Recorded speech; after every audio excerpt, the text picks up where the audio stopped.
गाउँकै कमेडी बाजी चाहिँ उहाँ हुनुहुन्छ है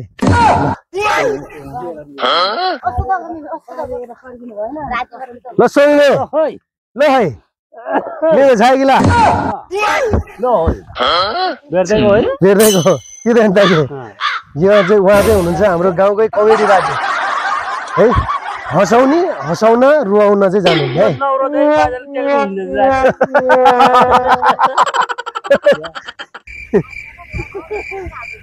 यो गौडाहरू झार्दा उक्लिँदा त्यसमा काम दिने रहेछ यो होइन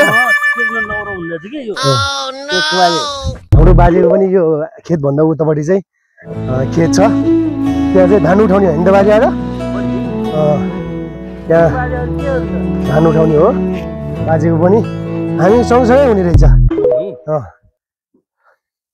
ल हिजो आइपुग्यो ल बाजे बिस्तारै जाँदै गर्नु हाम्रो चाहिँ अब यहीँ हो ए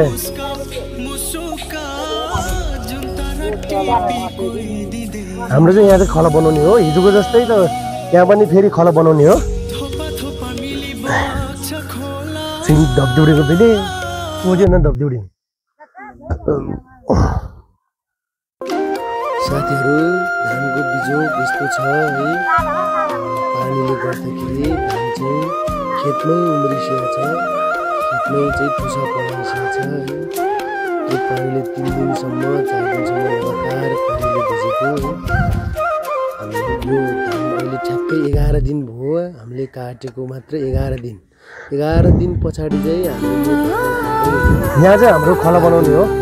अब तपाईहरुलाई यहाँ खला बनाएको चाहिँ हामी देखाउनेछौँ यो भिडियो धेरै लङ भन्छ है अब नेक्स्ट हामी पार्ट गर्छौँ